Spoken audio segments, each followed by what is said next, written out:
के बीच एक स्टॉक की बात करते हैं जो ऑल टाइम हाई पर आज है और गेन्स होल्ड कर रहा है। आईएफबी इंडस्ट्रीज 5.5 पौने 6% ऊपर आपको ये काउंटर ट्रेड करते दिखेगा। तो ऐसे वीक बाजार में इस स्टॉक में कहां से रैली आ रही है, क्या कुछ वजह है जो जोरदार एक्शन दिखा रहा है आईएफबी इंडस्ट्रीज?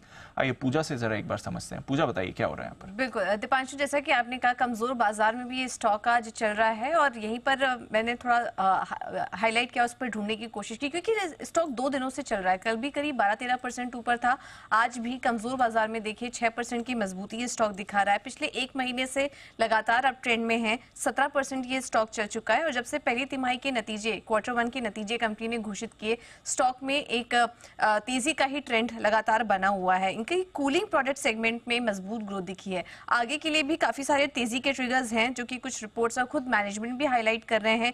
उनका कहना है कि ये फेस्टिव सीजन काफी अच्छा जाएगा उनके लिए। दूसरी तिमाही के नतीजे भी अच्छे आने वाले हैं और तीसरी तिमाही के नतीजे भी मजबूत रहेंगे, जिसमें कि जो इनका वॉशर कैटेगरी सेगमेंट है वहाँ से काफ़ी अच्छा योगदान दिखेगा और ये प्रोडक्ट्स हाई मार्जिन प्रोडक्ट भी होते हैं, उससे भी सपोर्ट मिलता हुआ दिखाई देगा। कुछ नए रेंज प्रोडक्ट पर भी ये काम कर रहे हैं, जैसे कि इन्वर्टर टेक्नोलॉजीज, वाईफाई के साथ नए प्रोडक्ट रेंज पर भी काम तेजी से चालू है, तो वो भी जल्दी ही इनके रेवेन्यू में रिफ्लेक्ट करेगा।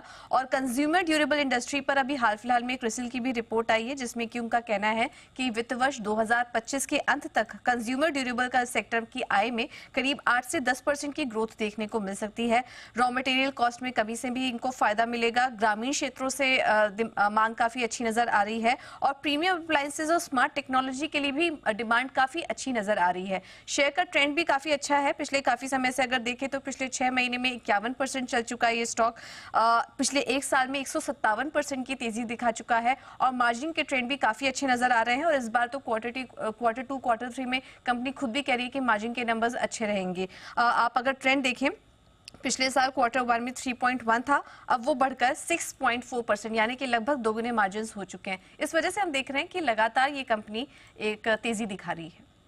ऑलराइट, तो ये है आपके लिए आईएफबी इंडस्ट्रीज। एक बार जैन साहब से इस पर भी राय लेते हैं। जैन साहब, होल्ड आउट भी कर रही है आज ट्रेड में, अच्छा एक्शन आ रहा है, ऑल टाइम हाई पर है।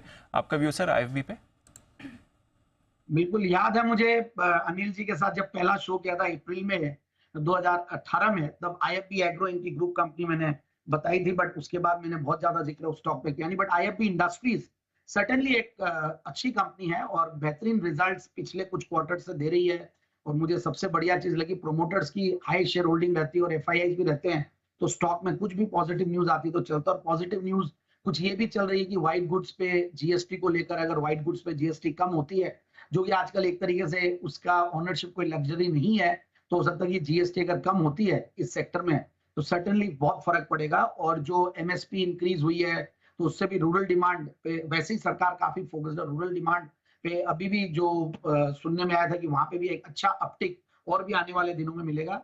सो festive demand, quarterly results, new product launches, जो अभी पूजा जी ने कहा, ये सारी चीजें हैं जो काम कर रही है एंड न्यू हाइज बनाते जा रही है। एक अच्छे करेक्शन के बाद अच्छा राइज आया है। सो आई फील कि आगे भी आने वाले दिनों में ये स्टॉक आउट परफॉर्मर रह सकता है। सो एट द सेम टाइम जिन्होंने लिया हुआ है वो होल्ड करके रखे, जिनको लेना उनको सर्टेनली डिप्स का इंतजार करना चाहिए, कि ब्रॉडर मार्केट्स अगर कई बार परफॉर्म नहीं कर रहे होते हैं तो बहुत ज्यादा आउट परफॉर्मेंस कंटिन्यूड नहीं रहती है स्टॉक्स में भी, ये भी ध्यान रखना जरूरी है। ये है आपके लिए राय आईएफबी इंडस्ट्रीज पर।